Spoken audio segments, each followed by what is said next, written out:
suivrai mon Seigneur et mon Maître, sans jamais m'éloigner de ses pas, sans que rien ici-bas ne m'arrête, et sans rien que le chant de sa voix. Tous ensemble. Je suivrai mon Seigneur et mon Maître, sans jamais m'éloigner de ses bras, sans que rien ici-bas ne m'arrête, et sans rien que le chant de sa voix. Je vivrai de bonheur et de grâce. Ouvrir la parole de Dieu au psaume 1. Si vous étiez là dimanche passé, nous avions terminé avec Job 42. Et après Job 42, on tourne la page, on tombe sur le psaume 1. Je ne voudrais pas aujourd'hui vous parler sur tout le livre des psaumes. Vous imaginez qu'on prêche sur 150 psaumes à raison de 1 psaume par minute. Ça fait 150 minutes. Non, ça c'est un peu trop. Et je voudrais en fait faire tout autre chose aujourd'hui que je vais vous expliquer dans un instant. Psaume 1. Heureux l'homme qui ne marche pas selon les conseils des méchants et qui ne va pas se tenir sur le chemin des pécheurs, qui ne s'assied pas en compagnie des moqueurs. Toute sa joie, il la met dans la loi de l'Éternel, qu'il médite jour et nuit. Il prospère comme un arbre planté près d'un courant d'eau. Il donne toujours son fruit lorsqu'en revient la saison. Son feuillage est toujours vert et tout ce qu'il fait réussit. Tel n'est pas le cas des méchants. Ils sont pareils à la paille, éparpillés par le vent. Aussi, lors du jugement, ils ne subsisteront pas, et nul pécheur ne se maintiendra parmi la communauté des justes.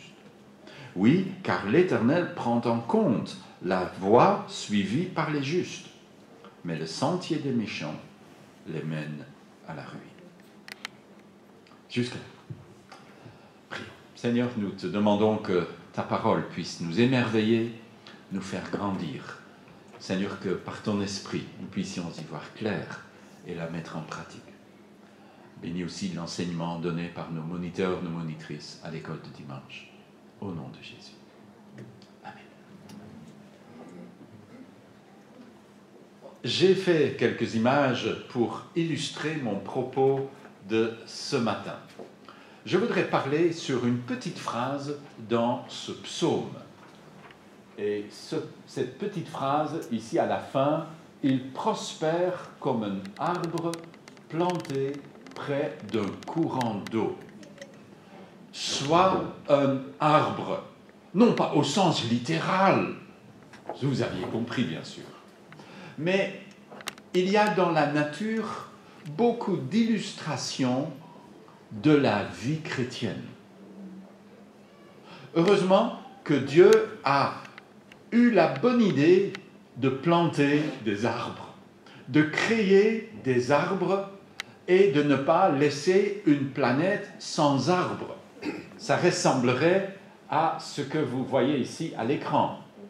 Ah non, avant cela, merci Tam. Avant cela, je vais m'inspirer d'un livre que j'ai reçu à Noël, de ma fille aînée. Elle m'a dit, « Papa, j'ai beaucoup aimé ce livre et je te connais assez pour savoir que tu vas apprécier. » Et j'ai lu avec passion ce livre, un gros livre, un peu de la taille de l'autre livre que je viens de montrer, sur la vie secrète des arbres. J'ai appris un tas de choses que j'ignorais totalement, ce n'est pas mon domaine. Et au fur et à mesure que je lisais, je me suis dit, j'aimerais bien faire une série de prédications sur la base de ce que j'ai appris dans ce livre. Ce livre n'est pas écrit par un chrétien, mais c'est un livre qui décrit la création. C'est un garde forestier qui a écrit cela. Un monde sans arbres, c'est ça. le désert. On nous dit que c'est très beau le désert, mais je ne suis pas convaincu que je voudrais y habiter. Ça a beau être majestueux, mais je préfère la forêt. Le désert, oh, on est très bien, nous, capables de copier cela.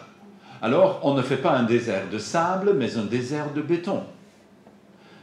Je plains les gens qui habitent au milieu de cela. Jamais de la vie. Je n'aimerais habiter dans un truc pareil.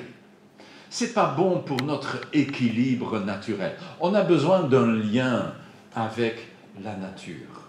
Et pour cela, Dieu a créé des arbres, des forêts. Il n'a pas planté seulement un arbre par-ci, par-là. Mais il en a fait... Vous avez une idée combien il y a d'arbres en Belgique? Non? Ah, moi non plus. Ils doivent être nombreux. Si vous voulez, si vous êtes instit et vous voulez donner un travail vraiment désagréable à vos élèves comme punition, compte les arbres dans ta ville. Et je vais vérifier. Oui, mon œil.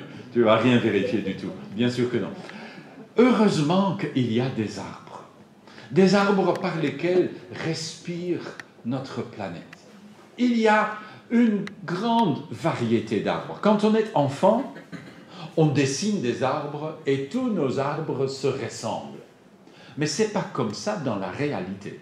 Laissez-moi vous montrer juste quelques spécimens de la grande variété d'arbres. Voici un chêne. C'est majestueux. On appelle ça parfois le roi des arbres. Il pousse sur à peu près tous les continents, même s'il n'a pas partout la même forme splendide que ce chêne d'Oregon. Mais il n'y a pas que les chênes. Dans nos forêts, vous pouvez trouver les hêtres. Dans le pays de ma femme, on appelle ça les pattes d'éléphant, parce que le tronc ressemble à une patte d'éléphant. Immense, grand, 50 mètres, 60 mètres, un hêtre adulte. Et ça prend tellement la lumière qu'il n'y a pas grand-chose qui pousse en dessous. Ce n'est pas la même chose pour le baobab. Le baobab, avec ce tronc énorme, et on se demande avec ces quelques feuilles comment il peut se nourrir, mais c'est ainsi. Un arbre qui pousse un peu partout en Afrique et qui est souvent utilisé comme l'arbre à palabres. De beaucoup de formes différentes, j'ai pris une des formes classiques pour l'image. Mais il n'y a pas que cela. Nous avons le pommier, comme dans le jardin d'Éden, n'est-ce pas? Non. Non, le jardin dont Ève a mangé le fruit n'était pas un pommier. Là où nous étions en Afrique, on dit que c'était un bananier, de toute façon. Mais on n'en sait rien. Ce n'était ni un pommier ni un bananier, parce qu'il n'y en avait qu'un. Et les pommiers existent toujours en grande quantité et en grande variété. Nous n'avons pas seulement des pommiers, nous avons aussi des palmiers. Croissez comme un palmier, dit l'Écriture. Mais bien sûr que l'Écriture n'allait pas dire croissez comme un hêtre. En Israël, il n'y a pas de hêtre. Mais il y a des palmiers à date, des palmiers... Non, ça n'a rien à faire avec le calendrier. C'est un fruit, les dattes. Les palmiers à noix de coco, vous savez, c'est les palmiers sous lesquels tu ne dois jamais faire ta sieste. Ce n'est pas conseillé. Si vous ne savez pas pourquoi, vous allez réfléchir. Le palmier à huile, qui donne de l'huile et qu'on plante un peu trop au goût de beaucoup de gens d'ailleurs. Le saule pleureur. Vous savez bien pourquoi il s'appelle le saule pleureur. Parce qu'on a l'impression qu'il pleure. Ça dégouline de tous les côtés. Vous avez également l'acacia. L'acacia du désert, comme celui-ci, n'est pas tout à fait comme les acacias qu'on a en Belgique. Et vous savez ce qu'on a fabriqué avec du bois d'acacia? Le tabernacle, l'arche de l'alliance. On a trouvé des planches dans un arbre pareil. C'était du vrai art pour trouver ça dans de tels arbres. Nous avons les sapins. Ces sapins qui n'ont pas de feuilles, mais qui ont des aiguilles, qu'on retrouve sur le tapis quand on a fait un arbre de Noël. On a pris un sapin et il a complètement desséché. Mais bien sûr, en hauteur, en principe, il ne perd pas ses épines. Du moins, pas tous ensemble et en même temps. Vous avez la séquoia, l'arbre la plus haute sur la planète. Là, vous avez un être humain. C'est immense. J'ai eu le privilège de me promener dans cette forêt de séquoia près de San Francisco. On se sent vraiment petit. Au milieu de ces arbres géants, en moyenne une centaine de mètres, et d'un âge vénérable, 1000 à 2000 ans pour ces arbres. Vous imaginez? Et vous vous promenez au milieu, vous qui venez d'arriver sur la planète, et eux qui sont là depuis... Vous vous rappelez de Napoléon qui dit « 2000 ans d'histoire vous regardent » Mais c'est ce qu'on peut dire dans cette forêt. Et c'est impressionnant. Et puis vous avez l'olivier qui réjouit l'homme par l'huile que ses fruits fournissent. Bon pour la cuisine, bon pour s'enduire le corps, peut-être pas partout, mais c'est excellent que l'olivier. Puis, ce sera le dernier de la série, vous avez le bristlecone, tellement rare qu'on ne lui a même pas encore trouvé de nom français. J'ai cherché, j'ai pas trouvé du moins. C'est un arbre un peu particulier, du moins ce qui en reste, mais c'est un vieillard. C'est supposé être l'arbre le plus vieux de la planète. Il a plus de 4000 ans. Autrement dit, cet arbre poussait déjà quand Abraham est entré dans la terre promise. Alors, vous comprenez bien que les arbres, ça ne vit pas avec le même rythme que nous. Quand nous, on meurt à 80, 90 ans, Billy Graham à 99 ans, pour un arbre, c'est rien du tout. C'est encore la toute première jeunesse. On n'a pas encore vraiment commencé la vie adulte. Ça, c'est le niveau des arbres. Voilà, on va rester là un peu au niveau des images et on va se concentrer un peu plus loin. Il y a des arbres de toutes les formes et de toutes les tailles. Il a fait ça tout seul? Non, tu peux le laisser maintenant, mais ne le fais pas avancer tout seul, sinon tu vends mon histoire. Ok, mais tu peux le remettre, parce qu'on va parler de celui-là. Il y a des arbres de 20 cm. Vous le trouvez dans le toundra en Sibérie. Mais le climat est tellement rude qu'aucun arbre ne peut pousser plus haut.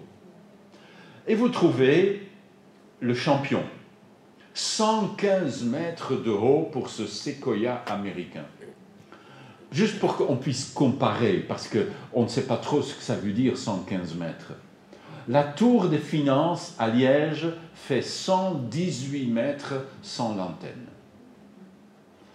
Et cet arbre, à lui tout seul, fait pratiquement la hauteur de la tour des finances. C'est inimaginable. Ça, c'est les arbres. Et la Bible nous dit, tu peux avancer et rester là, voilà. La Bible nous dit que nous pouvons apprendre beaucoup des arbres. La Bible en parle, comme dans le texte que nous avons lu. Prospère comme un arbre planté près d'un courant d'eau. J'aimerais parler au fur et à mesure de l'année, de temps en temps, des arbres et partager quelques leçons à partir du royaume des arbres. J'aimerais commencer aujourd'hui à parler de la nourriture de l'arbre. Vous savez bien sûr comme moi qu'un arbre ne se nourrit pas de hamburgers. Pour bien faire, un homme pas non plus d'ailleurs. Mais ça, c'est un autre chapitre. Un arbre se nourrit d'eau. Et il est dit dans le texte qu'un arbre planté près d'un courant d'eau est un arbre prospère. De quoi peut-on parler en parlant de l'eau? Jésus dit à la femme samaritaine que c'est l'eau de la vie. Il dira un jour que celui qui a soif vienne et boive, et je lui donnerai l'eau de la vie. Et il parle de l'esprit. Il dira ailleurs qu'il déverse sur nous à torrent sa grâce. Ainsi, l'eau peut être l'image de la vie, et on le comprend bien. C'est la seule planète que la nôtre où il y a de l'eau et où il y a la vie. On n'a jamais jusque-là découvert cela nulle part ailleurs. Et on risque, je pense, ne pas le découvrir de sitôt. C'est cette planète, au cœur de l'univers, qui a été faite par Dieu pour que la vie et la vie humaine puissent s'y développer. Et pour cela, Dieu y a mis les arbres. Les arbres se nourrissent de l'eau comme nous, on se nourrit de la grâce de Dieu et de l'Esprit de Dieu. Regardons quelques leçons de cela. Tout d'abord, est-ce que nous valorisons la grâce ou est-ce que nous méprisons la grâce? Je pose cette question par rapport aux arbres, bien sûr. Il y a des arbres qui ont le pied, pas le pied, les arbres n'ont pas de pied, ils ont les racines dans l'eau. Même en Belgique, on peut trouver ça dans les forêts autour de nous, des coins où les arbres ont les pieds dans l'eau. En Israël, ce n'est bien sûr pas la même chose. Quand la Bible nous décrit les arbres, la Bible nous parle du climat en Israël, qui n'est vraiment pas comme le splendide beau climat que nous avons en Belgique, où il pleut toujours quelque part quelques jours. Non, en Israël, c'est beaucoup plus rare. C'est un pays chaud, c'est un pays où règne de la sécheresse. Alors quand un arbre est planté près d'un courant d'eau, il peut toujours rester vert. Bien sûr, chez nous, il n'y a pas beaucoup d'arbres qui restent toujours verts. Les arbres perdent leurs feuilles. Et chez nous, le courant d'eau n'est peut-être pas aussi apprécié qu'en Israël. Parce que chez nous, il y en a tellement. Un arbre qui a ses pieds dans l'eau n'est pas un arbre favorisé. C'est souvent un arbre défavorisé. Pourquoi? À cause de l'abondance même de l'eau. Parce que tôt ou tard vient la sécheresse. Lors d'un été qui ne veut pas se terminer et où il ne pleut pas pendant longtemps, où toute eau disparaît et où cet arbre doit tout à coup gérer le manque d'eau. Et, dit le garde forestier qui a écrit ce livre, il y a des arbres qui ne résistent pas à ça. Ils n'ont jamais valorisé l'eau. Ils n'ont jamais appris à gérer l'eau. C'était là. Il y en a tout plein. Et quand vient l'été, ces arbres, sous l'effet conjugué de la chaleur et de la sécheresse, peuvent éclater. Tout à coup, la peau de l'arbre, l'écorce, merci beaucoup. L'écorce s'éclate, et quand l'écorce éclate, c'est souvent la mort de l'arbre. Parce que les champignons, ennemis de l'arbre, on parlera un autre jour des ennemis, les champignons se mettent dans la blessure béante et l'arbre se meurt. Pas dans un jour. De nouveau, ce ne sont pas des êtres humains. Ça prend un peu plus de temps. Mais l'arbre, souvent, est condamné. Vous voyez, l'arbre n'a pas su gérer son abondance. Vous pouvez avoir ailleurs un coteau exposé plein sud. Il n'y a pas beaucoup de pluie. il y a beaucoup de soleil toute l'année et les arbres pourtant se portent à merveille. Pourquoi? Parce qu'ils ont appris à gérer le peu d'eau qu'il y a. Comme c'est presque tout le temps comme ça, ces arbres peuvent rester verts même dans la sécheresse. Ils ont appris à valoriser l'eau. Alors il y a bien sûr une leçon pour nous chrétiens qui est toute évidente. Comment est-ce que nous apprécions la grâce de Dieu? Il y a dans le monde de la grâce des riches et des pauvres. Il y a des gens qui ont les pieds dans l'eau de la grâce, pour ainsi dire, et il y a des gens qui doivent faire avec beaucoup moins. Nous, en Belgique, nous faisons partie des riches. Pas des riches argent, des riches de la grâce. Nous avons les pieds dans l'eau. Nous avons tous 1, 2, 3, 10, 20 Bibles à la maison, probablement dans chaque langue que nous maîtrisons. Et plusieurs exemplaires en français dans des traductions différentes, probablement. Nous pouvons lire la parole de Dieu à longueur de journée si nous le voulons. C'est là librement disponible. Si vous venez dans le bâtiment de la rue du Moniteur, où il y a l'église évangélique de Bruxelles, et si vous montez à l'étage, vous pouvez y voir un vitrail à l'intérieur qui représente un père et sa fille devant une grosse Bible, parce qu'au XVIe siècle, les Bibles n'étaient pas encore aussi petites qu'aujourd'hui, et ils regardent avec un regard de peur, quelqu'un vient de frapper à la porte, l'Inquisition. Et la possession d'une Bible était récompensée par la mort, par bûcher pour les hommes et par enterrement vif pour les femmes. Voyez, nous sommes des riches. Nous avons ça librement à notre disposition. Nous pouvons y lire autant que nous le voulons. Et pourtant, souvent, nous ne le valorisons pas. Nous n'avons pas l'estime pour cela que cela mérite. Et quand on n'a pas assez d'estime, ça veut dire qu'on méprise. C'est ça ce que ça veut dire.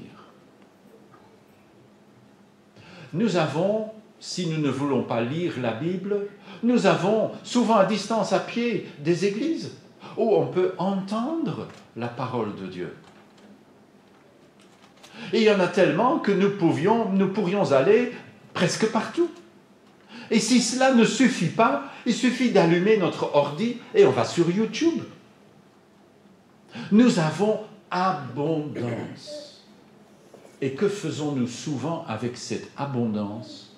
Nous la négligeons. Nous prenons ça comme tellement normal qu'on n'y fait plus assez attention. Et peu à peu, nous dépérissons dès que vient l'épreuve. Allons un peu plus loin, sur les coteaux ensoleillés au sud de la Méditerranée, dans le Maghreb, ou au Moyen-Orient, en Iran, ou en Turquie, ou au Pakistan, où être chrétien, c'est une autre histoire.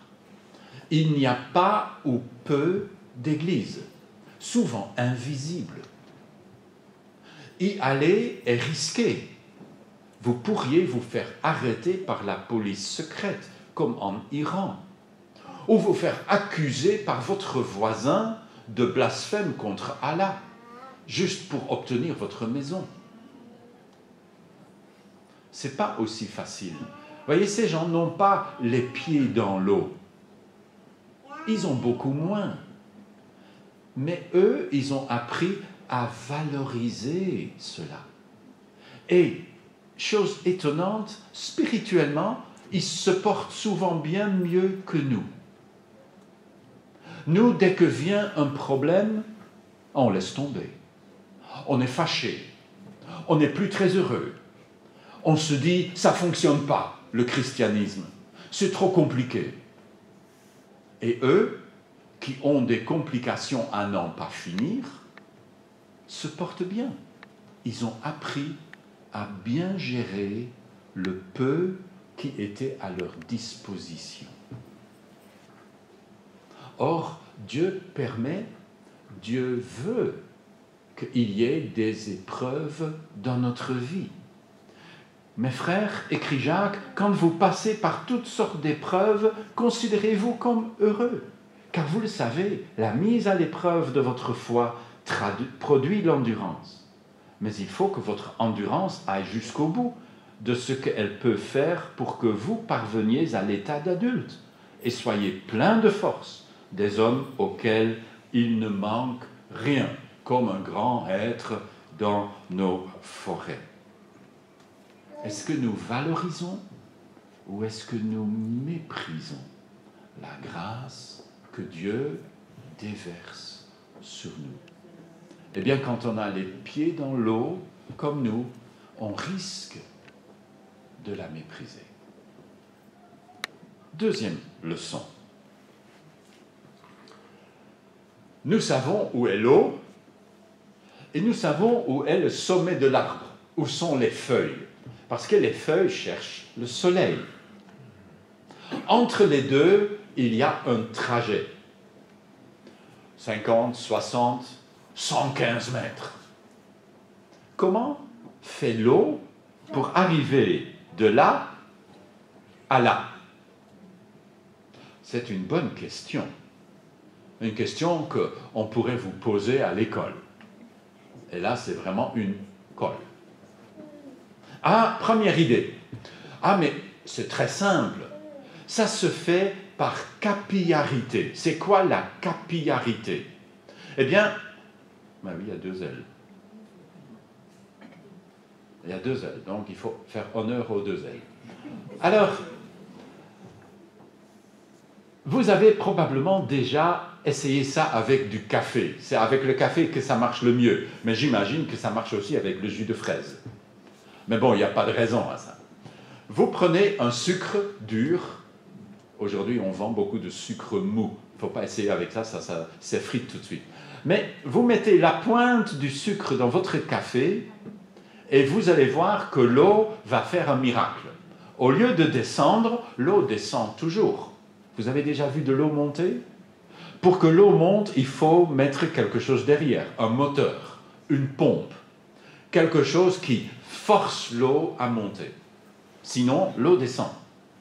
Mais dans votre sucre, le café monte. Ce n'est pas parce que c'est du café, avec de l'eau, ça marche aussi, mais vous ne voyez pas aussi bien.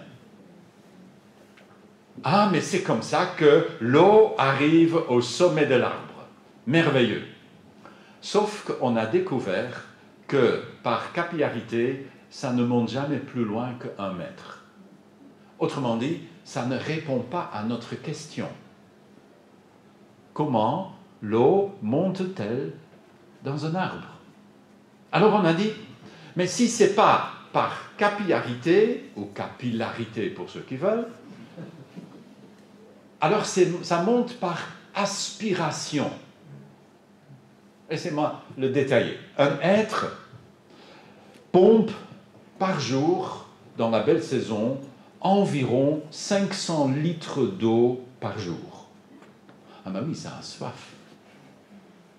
Il vaut mieux boire 500 litres d'eau que 500 litres de vodka. Ok. Que fait l'arbre avec cette eau? Ben, il ne va pas le garder, bien sûr.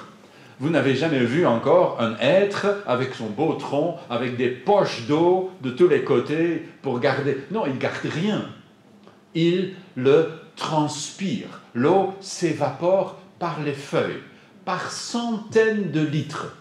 Et cette eau est donnée parce que cette eau qui transpire et évapore, cette eau va former des nuages et plus tard retomber comme de la pluie. L'arbre n'est qu'un transmetteur. Mais au passage, il prélève sa nourriture et il grandit.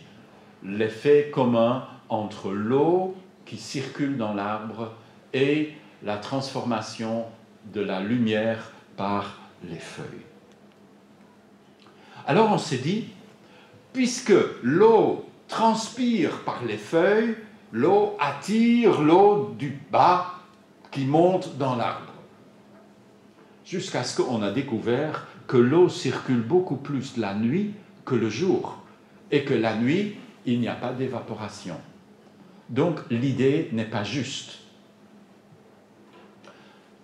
Peut-être qu'il y a dans chaque arbre une grande échelle, et il y a des tout petits bonhommes avec des petits seaux qui vont chercher l'eau pour le monter. Mais non, ça c'est pas ça non plus. Alors comment est-ce que l'eau arrive aux feuilles? La réponse est toute simple. Tellement simple que vous n'y avez jamais pensé. Vous savez comment? Eh bien, on ne sait pas. Tout simple. On l'ignore. Je crois que c'est la seule page dans tout mon livre où l'auteur dit « on ne sait pas ». Il n'y a pas de réponse scientifique à la question. On a cherché et on n'a pas trouvé. Dans la vie chrétienne, ça m'a tout de suite fait penser à quelque chose. Chers amis, est-ce que vous savez comment la grâce revigore votre vie? Est-ce que vous savez comment l'Esprit de Dieu donne vie à vos corps mortels, pour citer l'apôtre Paul en Romains 8? Savez-vous comment l'Esprit de Dieu dirige votre corps? Pourriez-vous le décrire par une opération scientifique? On ne sait pas. Il y a des choses qu'on ignore. Je ne sais comment la lumière éclaire tous nos cœurs. On ne sait pas. C'est le chant qui dit ça. Mais je sais qu'en lui, j'ai la vie. Comment est-ce que l'eau arrive? Je ne sais pas. Comment est-ce que l'Esprit peut remplir ma vie? Je ne sais pas. Mais comme l'arbre, je constate que c'est pourtant le cas. Quand on donne sa vie à Christ et qu'on se met à le servir avec joie, son esprit remplit notre vie. Sa grâce nous remplit à ras-bord. Il y a des choses comme ça que je ne peux pas comprendre. Je ne peux pas tout comprendre. Je n'arrive même pas parfois à comprendre mon propre cœur. C'est ce qu'écrit l'apôtre Jean dans cette phrase, dans sa première lettre. Comment notre cœur pourra se sentir rassuré devant Dieu. En effet, même si notre cœur nous condamne, nous savons que Dieu est plus grand que notre cœur et qu'il connaît tout. Moi, je suis parfois confondu devant Dieu. Je ne sais pas comment. Mais Dieu sait. Et Dieu agit pour sa gloire dans chacune de nos vies qui lui est consacrée. C'est un mystère, mais il fait bon vivre dans le mystère de la grâce de Dieu. Je ne sais pas comment l'eau arrive jusqu'en haut, mais je sais comment l'eau entre dans l'arbre. On va aller à l'image suivante. L'eau entre dans l'arbre par les racines. Et en général, sous un arbre, il y a autant de racines qu'il y a d'arbres. Il y a comme un arbre à l'envers dans le sous-sol. Bien que je ne suis pas du tout sûr si 115 mètres de séquoia a 115 mètres de racines. Ça, j'ignore. Mais le secret de la nourriture de l'arbre est dans ses racines. J'ai pris une autre image où on a des racines qui coulent comme de l'eau. Les racines ne coulent pas, bien sûr, mais les racines sont à la recherche de l'eau jusqu'à ce qu'ils trouvent pour nourrir l'arbre. Cet arbre à l'envers, on le voit à l'image suivante. C'est un dessin, bien sûr, où vous voyez qu'il y a pratiquement autant d'arbres sous la surface qu'au-dessus de la surface. Nous savons que l'eau entre dans l'arbre par les racines. Les racines sont dotées de capteurs où l'eau peut entrer par les radicelles dans les racines et commencer leur trajet jusqu'au sommet de l'arbre. Il y a beaucoup de genres de racines et ça commence bien sûr tout petit. Si vous avez déjà, plus jeune, planté un haricot, juste pour voir comment ça pousse, vous avez peut-être fait comme moi. À un certain moment, vous dites « ça ne marche pas mon haricot ». Et vous prenez votre doigt, vous grattez la terre et vous allez inspecter votre haricot. Et tout à coup, vous dites « tiens, il y a toute une racine qui est sortie ». Mais il n'y a pas encore quoi que ce soit de visible. La première chose que fait une graine, c'est pousser une racine. Comment est-ce que l'eau de la grâce et de l'esprit entre dans notre vie? Laissez-moi changer d'image. Dieu nous plonge dans la baignoire de la grâce de Dieu. Ce n'est pas excessif, c'est ce que dit l'Écriture. Quand Dieu, notre Sauveur, a révélé sa bonté et son amour pour les hommes, il nous a sauvés. S'il l'a fait, ce n'est pas parce que nous avons accompli des actes conformes à ce qui est juste. Non, non, non. Il nous a sauvés parce qu'il a eu pitié de nous, en nous faisant passer par le bain purificateur de la nouvelle naissance, c'est-à-dire en nous renouvelant par le Saint-Esprit. Cet esprit, il a répandu comme une douche, comme une bienfaisante pluie, il a répandu avec abondance sur nous par Jésus-Christ notre Sauveur. Il a fait pour que, déclarés justes par sa grâce, nous devenions les héritiers de la vie éternelle qui constitue notre espérance. Comme nous avons grandi dans le désert et que nous sommes secs, comme tout, Dieu nous plonge dans le bain de sa grâce et de son esprit. Et l'eau peut entrer de toutes parts. Mais nous ne sommes pas faits pour rester dans la baignoire à longueur de journée. Ça, vous le savez. C'est pour un moment. Une fois que la vie a pris son essor à l'intérieur d'un être humain, par nature mort dans ses péchés, la première chose qui va se faire, c'est qu'il va pousser des racines. Je parle au sens spirituel. Ne demandez pas à votre médecin s'il peut vous ouvrir pour trouver les racines. C'est une image, bien sûr. La pluie divine de la grâce communique la vie à nous, êtres humains, morts par nature. Et aussi vite, notre vie commence à développer des racines pour que l'eau de la vie, l'eau de la grâce puisse entrer dans notre corps mortel. L'image suivante, c'est le dernier. Aussi, puisque vous avez reçu le Christ, Jésus le Seigneur, comportez-vous comme des gens unis à lui, enracinez-vous en lui. Sans cela, vous mourrez, spirituellement parlant. Sans cela, la vie que vous avez reçue se mourra. Coupez un arbre de ses racines. Vous aurez comme une fleur que vous avez achetée et que vous mettez dans une vase. C'est très joli, mais c'est mort. Il n'y a plus de vie. Vous avez coupé la vie. Quand vous coupez les racines, vous coupez la vie. Les racines nous portent et nous nourrissent. Il n'y a pas d'autre façon que la vie puisse entrer et entretenir notre vie. C'est pour cela, dans le sol de la parole de Dieu, poussent tes racines. dans le sol de la prière poussent tes racines.